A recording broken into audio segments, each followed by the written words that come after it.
नमस्कार साथियों, आज की क्लास में आप सबका स्वागत है। आज की क्लास में हम हिंदी पेडागोजी के उन महत्वपूर्ण प्रश्नों पर चर्चा करेंगे जो पहले किसी न किसी परीक्षा में पूछे गए हैं। तो आइए हम क्लास को शुरू करते हैं। हमारा पहला प्रश्न है, कक्षा 8 की एक शिक्षिका अपने विद्यार्थियों को किसी विषय पर स्वतंत्र रूप से अनुच्छेद लिखने को कहती है। यह गतिविधि किस प्रकार के लेखन को प्रोत्साहित करती है? ये प्रश्न सीटेट 2024 में पूछा गया है। आपके पास ऑप्शंस में है सृजनात्मक लेखन, मार्गदर्शित लेखन, नियंत्रित लेखन या केवल सुलेख अभ्यास। तो बताइए इसका सही उत्तर क्या होगा?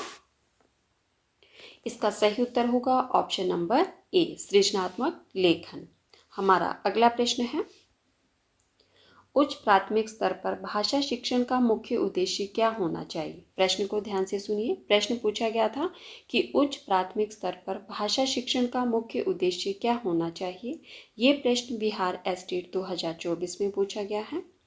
आपके पास ऑप्शंस में है केवल व्याकरण के जटिल नियमों को कंठस्थ कराना, भाषा की सूक्ष्मता, सौंदर्यबोध और तार्किक क्षमता का विकास करना, केवल कठिन शब्दों के अर्थ लिखवाना या केवल परीक्षा में उच्चतम अंक प्राप्त करना।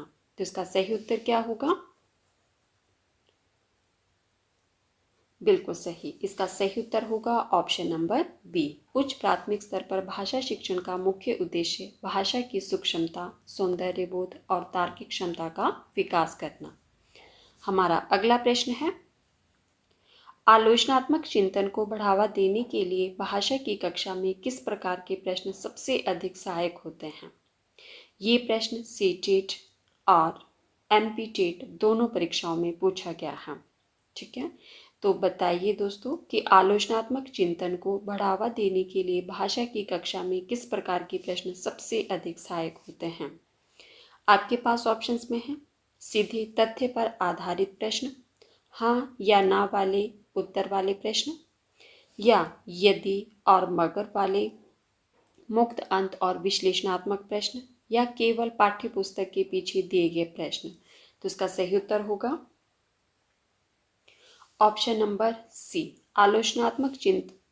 आलोचनात्मक चिंतन को बढ़ावा देने के लिए भाषा की कक्षा में यदि और मगर वाले मुक्त अंत और विश्लेषणात्मक प्रश्न सबसे अधिक सहायक होते हैं।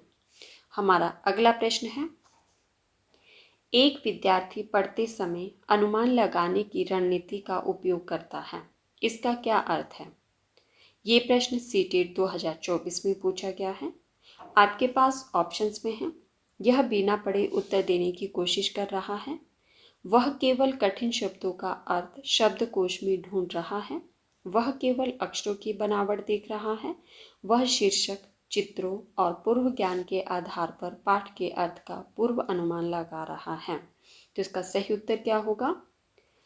प्रश्न है कि एक विद्यार्थी पढ़ते समय अनुमान लगाने की रणनीति का उपयोग करता है, तो इसका सही अर्थ क्या होगा? बिल्कुल सही। इसका सही अर्थ होगा कि वह शीर्षक, चित्रों और पूर्व ज्ञान के आधार पर पाठ के अर्थ का पूर्व अनुमान लगा रहा है। हमारा अगला प्रश्न है, कक्षा 7 में साहित्य की विभिन्न विधाओं जैसे एकांकी, निबंध, संस्मरण को पढ़ाने का मूल उद्देश्य क्या है? आपके पास ऑप्शंस में है विभिन्न भाषाई शैलियों और अभिव्यक्तियों की समझ विकसित करना, बच्चों को लेखक बनाने का प्रशिक्षण देना, केवल पाठ्य पुस्तक के सिलेबस को समाप्त करना, या केवल कठिन शब्दावली को याद कराना। तो इसका सही उत्तर क्या होगा?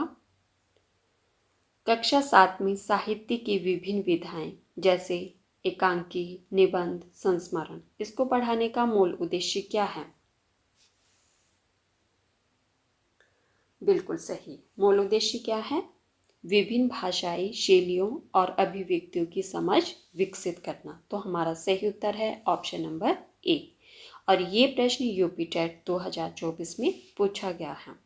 हमारा अगला प्रश्न है, स्टेफन क्रेशन के अनुसार बोधगम्य निविष्टि का क्या अर्थ है? ये प्रश्न सीटेट और एसटेट दोनों परीक्षाओं में पूछा गया है। सीटेट 2024 में और एसटेट 2025 में पूछा गया है कि स्टीफन क्रेशन के अनुसार बोधगम्य निविष्टि का क्या अर्थ है। आपके पास ऑप्शंस में है बच्चे को केवल उसकी मातृभाषा में ही पढ़ाना, बच्चे के वर्तमान भाषी स्तर से थोड़ा सा ऊपर का भाषी वातावरण देना, केवल कठिन व्याकरणिक नियमों का अभ्यास कराना, या बच्चे के स्तर से बहुत नीचे की भाषा बोलना। तो इसका सही उत्तर क्या होगा? बिल्कुल सही। इसका सही उत्तर होगा ऑप्शन नंबर बी, बच्चे के वर्तमान भाषी स्तर से थोड़ा सा ऊपर का भाषी वातावरण देना। स्टीफन क्रेशन के अनुसार बोधगम्य निविष्टि का अर्थ है कि बच्चे के वर्तमान भाषी स्तर से थोड़ा सा ऊपर का भाषी वातावरण देना। हमारा अगला प्रश्न है उच्च प्राथमिक स्तर पर अपाठन या पठन वैकल्य से ग्रस्त छात्र में मुख्य रूप से क्या लक्षण देखा जाता है। आपके पास ऑप्शंस में है केवल हाथ से साफ न लिख पाना, केवल गणितीय चिन्हों को न पहचान पाना, पाठ पढ़ते समय शब्दों को छोड़ देना, अटकना या अर्थ न समझ पाना, केवल सुनने में कठिनाई होना। तो बताइए दोस्तों, इसका सही उत्तर क्या होगा? उच्च प्राथमिक स्तर पर अपाठन या पठन वैकल्य से ग्रस्त छात्र में मुख्य रूप से क्या लक्षण देखा जा सकता है। ये प्रश्न बिहार एसटेट 2024 में पूछा गया है। बिल्कुल सही। तो इसका सही उत्तर होगा ऑप्शन नंबर सी, पाठ पढ़ते समय शब्दों को छोड़ देना, अटकना या अर्थ ना समझ पाना। हमारा अगला प्रश्न है स्कैनिंग सरसरी दृष्टि से देखना जो होता है, पठन कौशल का प्रयोग किस स्थिति में किया जाता है। आपके पास ऑप्शंस में है पाठ का मुख्य विचार जानने के लिए, केवल आनंद के लिए कहानी पढ़ने हेतु, व्याकरणिक त्रुटियां निकालने के लिए, या पाठ्यांश में से किसी विशिष्ट सूचना या तथ्य को ढूंढने के लिए। तो इसका सही उत्तर क्या होगा? स्कैनिंग पठन कौशल का प्रयोग किस स्थिति में किया जाता है। ये प्रश्न सीटेट 2024 में पूछा गया है। तो बताइए दोस्तों, इसका सही उत्तर क्या होगा? बिल्कुल सही। इसका सही उत्तर होगा ऑप्शन नंबर डी। ठीक है, पाठ्यांश में से किसी विशिष्ट सूचना या तथ्य को ढूंढने के लिए। हमारा अगला प्रश्न है स्किमिंग पठन का मुख्य उद्देश्य क्या होता है। ये प्रश्न सीटेट और आरईईटी लेवल 2 में पूछा गया है। आपके पास ऑप्शंस में है पाठ का सामान्य सार, मुख्य विचार प्राप्त करना, केवल किसी एक शब्द की स्पेलिंग देखना, कठिन शब्दों के अर्थ शब्दकोश में खोजना, या प्रत्येक वाक्य का हिंदी अनुवाद करना। तो इसका सही उत्तर क्या होगा? स्किमिंग पठन का मुख्य उद्देश्य क्या होता है। बताइए दोस्तों, इसका सही उत्तर क्या होगा? बिल्कुल सही। इसका सही उत्तर होगा पाठ का सामान्य सार, मुख्य विचार प्राप्त करना। ठीक है, हमारा अगला प्रश्न है प्रोसेस राइटिंग का सही क्रम क्या है। सीटेट 2024 में पूछा गया है कि प्रोसेस राइटिंग का सही क्रम क्या है। आप लोग ध्यान से देखिए और अपना उत्तर दीजिए। ऑप्शंस को ध्यान से देखिए मेरे दोस्तों और अपना उत्तर दीजिए कि प्रोसेस राइटिंग का सही क्रम इनमें से क्या है। बिल्कुल सही। इसका सही उत्तर होगा ऑप्शन नंबर बी, विचार मंथन, रूपरेखा बनाना, प्रारूपण करना, संशोधन करना और फिर संपादन करना। ठीक है, यही होता है ना प्रोसेस राइटिंग का सही क्रम। पहले विचार मंथन करना, फिर रूपरेखा बनाना, फिर प्रारूपण करना, फिर संशोधन करना और लास्ट में जाके उसका संपादन कराना। ठीक है, तो हमारा सही उत्तर है ऑप्शन नंबर बी। हमारा अगला प्रश्न है उच्च प्राथमिक स्तर पर व्याकरण पढ़ाने की सबसे वैज्ञानिक और प्रभावी विधि कौन सी मानी जाती है। यूपीटेट और एसटेट 2024 में पूछा गया है कि उच्च प्राथमिक स्तर पर व्याकरण पढ़ाने की सबसे वैज्ञानिक और प्रभावी विधि कौन सी मानी जाती है। आपके पास ऑप्शंस में है सूत्र विधि, पाठ्यपुस्तक विधि, आगमन निगमन विधि या केवल रटने की विधि। तो इसका सही उत्तर क्या होगा? बिल्कुल सही। इसका सही उत्तर होगा ऑप्शन नंबर सी, आगमन और निगमन विधि। हमारा अगला प्रश्न है, एक समावेशी कक्षा में दृष्टिबाधित छात्र के लिए भाषा शिक्षक को क्या रणनीति अपनानी चाहिए? प्रश्न ध्यान से सुनिए। प्रश्न पूछा गया है कि एक समावेशी कक्षा में दृष्टिबाधित छात्र के लिए भाषा शिक्षक को क्या रणनीति अपनानी चाहिए? ये प्रश्न एमपीटेट और सीटेट दोनों परीक्षाओं में पूछा गया है। आपके पास ऑप्शंस में है स्पष्ट रूप से बोलना और बहुसंवेदी सामग्री जैसे श्रव्य स्पष्ट सामग्री का प्रयोग करना, या उसे अन्य बच्चों से अलग बैठाना चाहिए, या उसे पढ़ने का कार्य बिल्कुल ना देना, या केवल ब्लैक बोर्ड पर लिखकर समझाना। तो इसका सही उत्तर क्या होगा?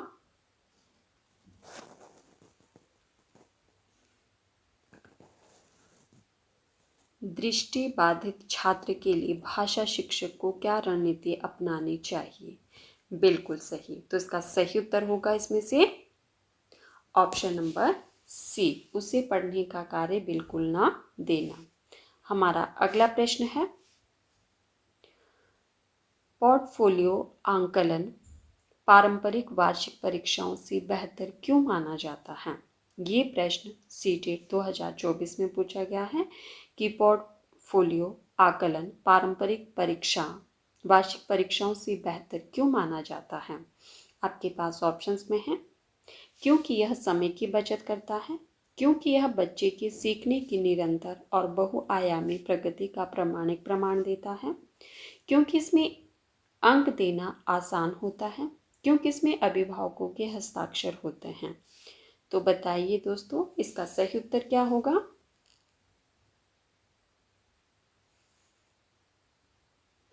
सॉरी मेरे दोस्तों, मैंने आपको इस प्रश्न का उत्तर क्या बताया कि एक समावेशी कक्षा में दृष्टिबाधित छात्र के लिए भाषा शिक्षक को क्या रणनीति अपनानी चाहिए? ऑप्शन नंबर ए, इसका सही उत्तर होगा ऑप्शन नंबर ए, स्पष्ट रूप से बोलना और बहुसंवेदी सामग्री का प्रयोग करना। ठीक है,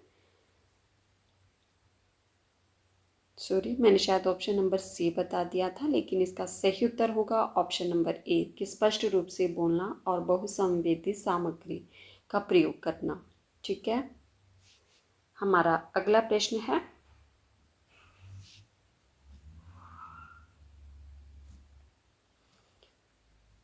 पोर्टफोलियो आकलन पारंपरिक वार्षिक परीक्षा से बेहतर क्यों माना जाता है? इसका सही उत्तर क्या बताया आपने?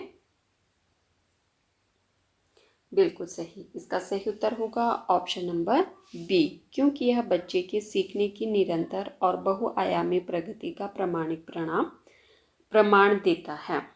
ठीक है, हमारा अगला प्रश्न है दोस्तों, प्रश्न नंबर 12, आप ध्यान से देखिए। उसका उत्तर ऑप्शन नंबर ए है। ठीक है, मैंने गलती से ऑप्शन नंबर सी बता दिया था, इसके लिए मैं माफ़ी चाहती हूँ। उसका सही उत्तर होगा ऑप्शन नंबर ए। प्रश्न नंबर 12 का सही उत्तर है ऑप्शन नंबर ए। हमारा अगला प्रश्न है, जब कोई छात्र अपनी पहली भाषा के प्रभाव के कारण दूसरी भाषा बोलते समय उच्चारण की त्रुटि करता है तो शिक्षक को क्या करना चाहिए? आपके पास ऑप्शंस में है, छात्र को तुरंत रोककर डांटना चाहिए, छात्र को बोलने से मना कर देना चाहिए, उस पर जुर्माना लगाना चाहिए, या इसे प्रथम भाषा का स्वाभाविक अंतरण मानकर सहज वातावरण में शुद्ध प्रयोग के अवसर देने चाहिए। तो इसका सही उत्तर क्या होगा? प्रश्न सुनिए कि जब कोई छात्र अपनी पहली भाषा के प्रभाव के कारण दूसरी भाषा बोलते समय उच्चारण में त्रुटि करता है तो शिक्षक को क्या करना चाहिए? ये प्रश्न बिहार स्टेट में पूछा गया है। तो बताइए इसका सही उत्तर क्या होगा? बिल्कुल सही। इसका सही उत्तर होगा ऑप्शन नंबर डी, इसे प्रथम भाषा का स्वाभाविक अंतरण मानकर सहज वातावरण में शुद्ध प्रयोग के अवसर देने चाहिए। हमारा अगला प्रश्न है, भाषा अर्जन के संबंध में वाइगोत्स्की का क्या मानना है? ये प्रश्न सीटेट 2024 में पूछा गया है कि भाषा अर्जन के संबंध में वाइगोत्स्की का क्या मानना है। आपके पास ऑप्शंस में है, भाषा पूरी तरह से आनुवंशिकता पर आधारित है, भाषा सामाजिक सांस्कृतिक अंतःक्रिया का परिणाम है। भाषा केवल व्याकरण की किताबों से सीखी जाती है। बच्चा बिना किसी माध्यम के भाषा सीखता है। तो इसका सही उत्तर क्या होगा? भाषा अर्जन के संबंध में वाइगोत्स्की का क्या मानना है? दोस्तों, जो पहली बार चैनल पर आए हैं वो चैनल को सब्सक्राइब करना, बेल आइकन को प्रेस करना ताकि आने वाली हर वीडियो की नोटिफिकेशन सबसे पहले आप तक पहुंचे। ठीक है, तो बताइए दोस्तों, इसका सही उत्तर क्या होगा? बिल्कुल सही, इसका सही उत्तर होगा ऑप्शन नंबर बी। भाषा अर्जन के संबंध में वाइगोत्स्की का क्या मानना है कि भाषा सामाजिक सांस्कृतिक अंतःक्रिया का परिणाम है। हमारा अगला प्रश्न है, भाषा की कक्षा में संदर्भ व्याकरण का क्या अर्थ है? ये प्रश्न सीटेट में भी पूछा गया है और REET में भी पूछा गया है। तो बताइए इसका सही उत्तर क्या होगा? आपके पास ऑप्शंस में है, व्याकरण के नियमों की अलग से एक पुस्तक पढ़ाना, पढ़ी जा रही पाठ्य सामग्री का संदर्भ के दौरान ही स्वाभाविक रूप से व्याकरणिक नियमों को समझाना, नियमों को अलग से याद कराकर उदाहरण देना, केवल व्याकरण की परीक्षा लेना। तो इसका सही उत्तर होगा, भाषा की कक्षा में ससंदर्भ व्याकरण का क्या अर्थ है? बिल्कुल सही, इसका सही उत्तर होगा ऑप्शन नंबर बी कि पढ़ी जा रही पाठ्य सामग्री का संदर्भ के दौरान ही स्वाभाविक रूप से व्याकरणिक नियमों को समझाना। तो हमारा सही उत्तर है ऑप्शन नंबर बी। हमारा अगला प्रश्न है, निदानात्मक आकलन का मुख्य उद्देश्य क्या है? ये प्रश्न MP-TET और STET में पूछा गया है। आपके पास ऑप्शंस में है, छात्रों को रैंक और ग्रेड प्रदान करना, छात्रों को अगली कक्षा में प्रोन्नत करना, शिक्षण अधिगम में रह गई विशिष्ट कमियों और उनके कारणों की पहचान करना, वार्षिक रिपोर्ट तैयार करना। तो इसका सही उत्तर क्या होगा? निदानात्मक आकलन का मुख्य उद्देश्य इनमें से क्या है?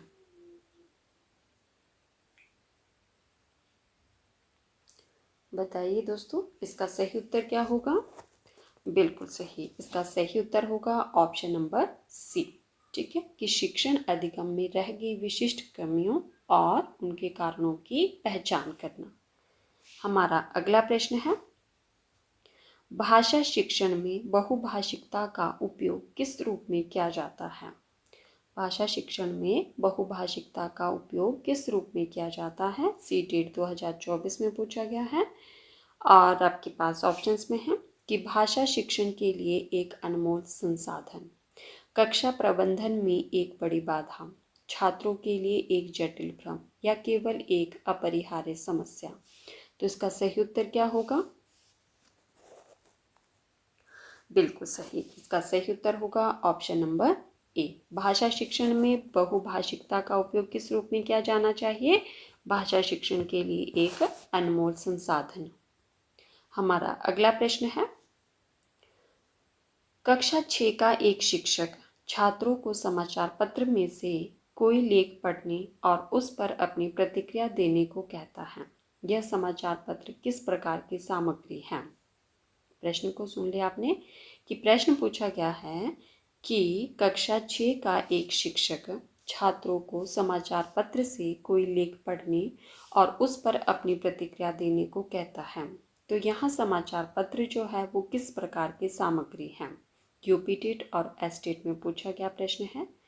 आपके पास ऑप्शंस में है, अमान्य सामग्री, केवल सजावटी सामग्री, केवल परीक्षा के लिए सामग्री या प्रमाणिक सामग्री। तो इसका सही उत्तर क्या होगा? बिल्कुल सही, इसका सही उत्तर होगा ऑप्शन नंबर डी। समाचार पत्र किस प्रकार की सामग्री है? प्रमाणिक सामग्री। ठीक है, हमारा अगला प्रश्न है, साथियों जिन्होंने अभी तक वीडियो को लाइक नहीं किया है प्लीज़ वीडियो को लाइक कर दीजिए और अगर हो सके तो वीडियो को ज़्यादा से ज़्यादा शेयर भी कर दीजिए। हमारा अगला प्रश्न है, नोम चॉम्स्की के अनुसार सभी मानव भाषाओं में से एक अंतर्निहित सामान्य संरचना होती है, जिसे उन्होंने क्या कहा है? प्रश्न को सुनिए कि नोम चॉम्स्की के अनुसार सभी मानव भाषाओं में एक अंतर्निहित सामान्य संरचना होती है, जिसे उन्होंने क्या कहा है? विशेष व्याकरण, सार्वभौमिक व्याकरण, सतह संरचना, केवल व्यवहारिक व्याकरण। तो इसका सही उत्तर क्या होगा? बिल्कुल सही। क्या कहा है उन्होंने? सार्वभौमिक व्याकरण। ठीक है, तो हमारा सही उत्तर है ऑप्शन नंबर बी। साथियों, ये थे हमारे आज के कुछ महत्वपूर्ण प्रश्न जिस पर हमने चर्चा की। अगर आपको क्लास पसंद आए तो प्लीज़ वीडियो को लाइक करना, वीडियो को ज़्यादा से ज़्यादा शेयर भी कर देना। ठीक है, और जो हमने इसमें प्रश्न नंबर 12 पढ़ा था, मैंने उसका उत्तर आपको सही बता दिया था कि उसका सही उत्तर ऑप्शन नंबर ए होगा। मैंने गलती से ऑप्शन नंबर सी बता दिया था। ठीक है, तो आप लोग ध्यान रखना इस बात का भी। और जो साथी पहले बार चैनल पर आए हैं वो चैनल को सब्सक्राइब करना, बेल आइकन को प्रेस करना, ताकि आने वाली हर वीडियो की नोटिफिकेशन सबसे पहले आप तक पहुंचे। ठीक है, धन्यवाद। मिलते हैं अगली क्लास में।